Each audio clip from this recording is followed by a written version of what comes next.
You know what they say about silent people, right? They're not weak. They're not passive. They're just strategic. They're watching, learning, planning. That was me. When I discovered my business partners had been stealing from our company that I built from nothing, I didn't scream, didn't threaten, didn't make a scene.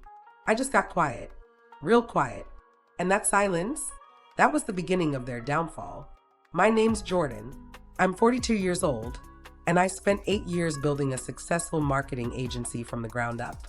Started with just me and a laptop in my living room. Grew it to a team of 30 employees, multi-million-dollar annual revenue, and prestigious clients. I had 2 business partners, Craig and Melissa. We'd been friends since college. When I started the agency, they were the first people I brought on board. Gave them equal partnership, equal say, equal profit share. We were a team, or so I thought. About 6 months ago, I started noticing things. Little things at first. Money that didn't quite add up. Expenses that seemed inflated. Clients are paying invoices that weren't showing up in our books properly. I'm good with numbers. Always have been. So these discrepancies bothered me. But I didn't want to believe what my gut was telling me. Because what my gut was saying was someone stealing from the company. I started digging. Quietly. Didn't tell Craig or Melissa. Just started going through financial records late at night. Bank statements, client contracts, payment histories. And that's when I found it. A separate business account I'd never authorized. Registered under our company name, but going to a different routing number. Money from certain clients was being diverted there before it hit our main account. Hundreds of thousands of dollars. Over 2 years. Just gone. I felt sick. Literally sick to my stomach. Who was behind it? I kept digging. The account was set up by Craig. But the withdrawals? Those were being made by both Craig and Melissa. They were working together. My 2 best friends. My partners. Stealing from the company we'd built together. From me. I printed everything. Every bank statement. Every transaction. Every email I could find discussed the hidden account. Built a complete paper trail. Then I did something they didn't expect. I didn't confront them. Didn't rage. Didn't show my hand. I acted completely normal. Monday morning, I walked into the office like nothing was wrong. Morning, guys. How was your weekend? Craig and Melissa both looked relaxed. Happy. No guilt. No shame. They'd been stealing from me for 2 years and sleeping just fine at night. Good, Craig said. Caught the game. You see it. Nah, was busy with family stuff. Hey, can we do a partners meeting today? I want to talk about Q4 projections. Sure, after lunch? Perfect. I went to my office, closed the door, and made 3 phone calls. First, to a forensic accountant. I need you to audit my company. I have evidence of embezzlement. How fast can you work? If it's clear cut, 2 weeks for a full report. Do it. I'll send you everything I have. Second, to a corporate attorney.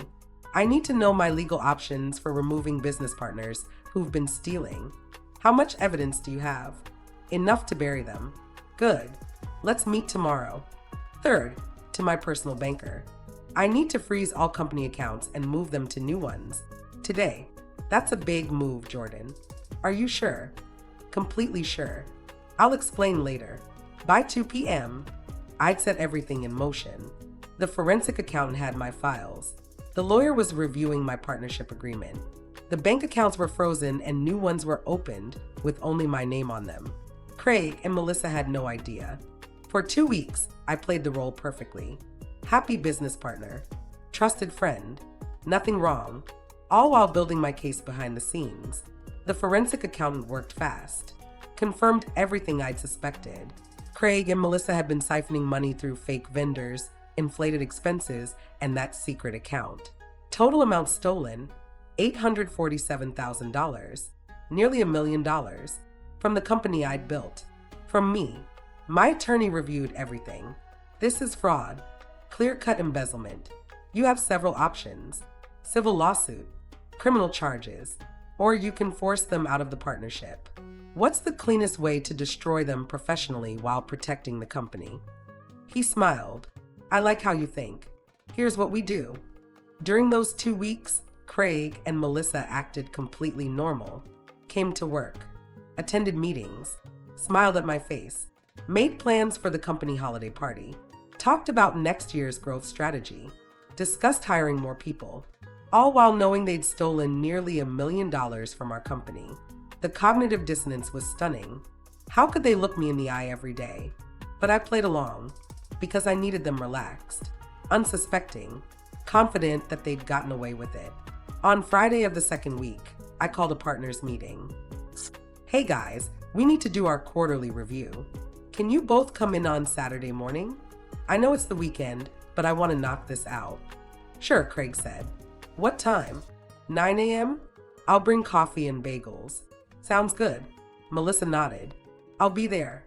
They had no idea Saturday morning would be the last day they'd ever enter our office as partners. Saturday morning, 9 a.m.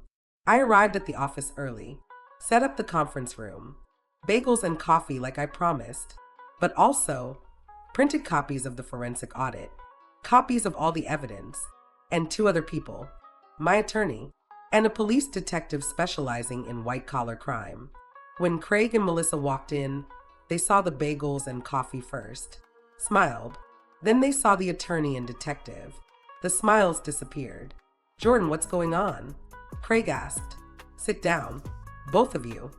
They sat, looking nervous now, glancing at each other. I slid folders across the table. Open them. They did. I watched their faces as they realized what they were looking at. The secret bank account, the transaction records. Every theft is documented. Craig went pale. Melissa's hands started shaking. I know everything, I said calmly. I've known for 2 weeks. I had a forensic accountant audit the company. You stole $847,000 over 2 years. It's all documented. Every transaction, every fake vendor, every inflated expense. Jordan, we can explain, Craig started. No, you can't. No explanation justifies stealing from your business partner, from your friend. Melissa was crying now. We were going to pay it back. Shut up, my attorney said. Don't say another word. Anything you say can and will be used against you. The detective leaned forward. I'm Detective Rodriguez. I've reviewed the evidence. You're both looking at felony embezzlement charges. That's serious prison time. Craig put his head in his hands. Oh God, here's what's going to happen, I continued. You have 2 options. Option 1, I press criminal charges. You get arrested, go to trial, probably go to prison, get criminal records, never work in this industry again. They both looked at me, terrified. Option 2, you sign these documents. I slid more papers across the table. These are your resignations. Effective immediately. You forfeit all ownership in the company. You forfeit all profit sharing. You get nothing. You also sign agreements to pay back the full $847,000 over the next 5 years. If you miss a single payment, I will file criminal charges immediately. You can't do this, Craig protested. Yes, I can.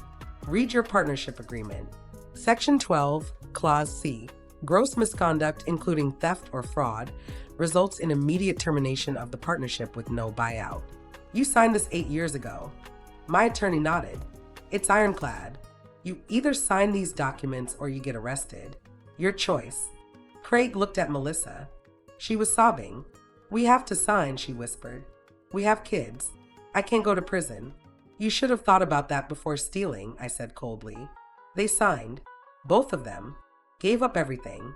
The company. The partnership. Their reputations. One more thing, I said. I'm sending a statement to all our employees and clients, explaining that you're no longer with the company due to financial improprieties. I won't explicitly say you stole, but everyone will figure it out. Jordan, please, Craig begged. That'll destroy our careers. You destroyed your own careers when you betrayed me. Now get out. You have 10 minutes to collect your personal items. Security will escort you. They left, broken, crying, everything they'd built gone. And I felt nothing. No satisfaction. No revenge high. Just emptiness. Because I'd lost 2 friends, even if they were thieves. The next week was chaos. I called a company-wide meeting. Explained that Craig and Melissa were no longer with the company. Vague about why, but people aren't stupid. Word got out. Some employees were shocked. Others said they'd suspected something was off. A few were angry they'd been fooled. But everyone wanted to know, would the company survive? Yes, I told them. We're stronger than two people. We'll restructure, promote from within, keep moving forward. And we did. I promoted 2 senior employees to leadership positions, restructured the partnership, so I maintained full control. Brought in a new CFO to ensure nothing like this ever happened again. Our clients, I reached out to each one personally, explained the situation professionally.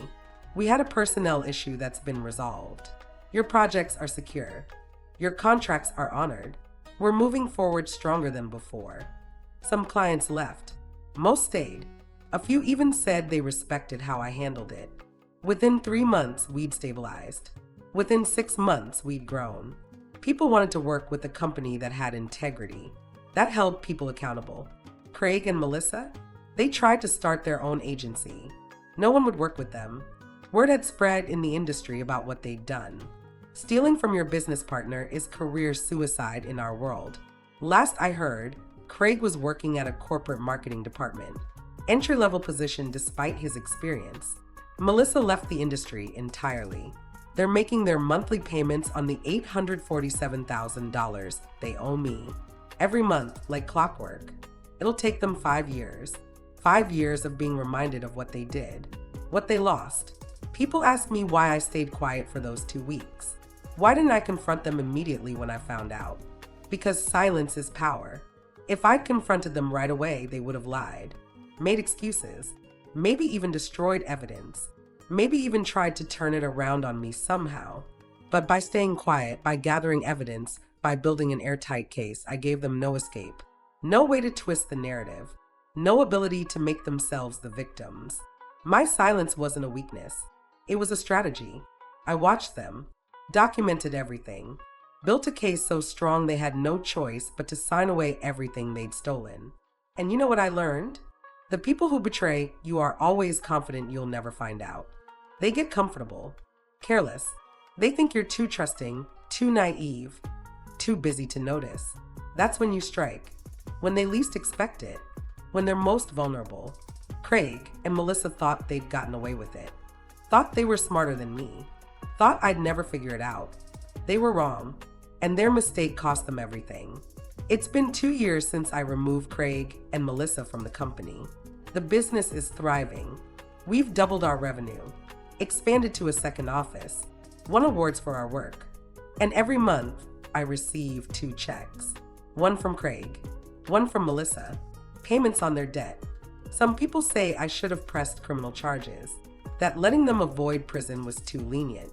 But I disagree. Prison would have been over eventually. They would have served their time and moved on. This has lasting consequences. Every month for 5 years, they're reminded of what they did. Every payment is an acknowledgement of their theft, their betrayal, and everyone in the industry knows what happened. They can't escape their reputation, can't rebuild what they destroyed. That's more powerful than any prison sentence. A few months ago, Craig reached out, asked if we could talk, said he wanted to apologize properly. I declined. Your monthly payments are all the communication we need. Some people need closure, need the apology, need the emotional resolution. I don't. I got my justice when they signed those papers, when they lost everything, when they realized their betrayal had consequences. That's all I needed. If you're reading this and you've been betrayed by someone you trusted, a business partner, a friend, a family member, here's what I want you to know. Don't react immediately. Don't let emotion drive your response. Get quiet. Get strategic. Build your case. Document everything. Gather evidence. Consult experts. Know your legal rights. And then, when you're ready, when you have everything you need, strike decisively. Betrayal is devastating. It shakes your faith in people, makes you question your judgment, but it also teaches you something valuable. Not everyone deserves your trust. Not everyone has your best interests at heart. And some people will smile to your face while stabbing you in the back. Those people don't deserve your friendship, your partnership, your mercy. They deserve consequences. I was quiet when Craig and Melissa betrayed me. They thought my silence meant I didn't know. that I was oblivious, that they'd gotten away with it. But my silence was the start of their fall. I was gathering evidence and building my case, preparing their reckoning. And when it came, they had nowhere to run. No excuses, no escape, just consequences. That's the power of strategic silence. 3 years after everything happened, I received an email from Melissa. Short, simple. Jordan, I know you probably won't respond, but I need to say this. What we did was unforgivable. We betrayed your trust, stole from you, and justified it with lies we told ourselves. You had every right to send us to prison. Thank you for giving us a chance to make it right, even though we didn't deserve it. I'm sorry. Melissa, I read it, closed it, didn't respond, because apologies, while nice, don't undo betrayal. They don't restore trust. They don't change what happened. Actions have consequences. Craig and Melissa are living with theirs. And me, I'm living my best life, running a successful company, surrounded by people I trust, real trust, earned over time through consistent loyalty. I learned a hard lesson, but I learned it well. Trust is earned, not given.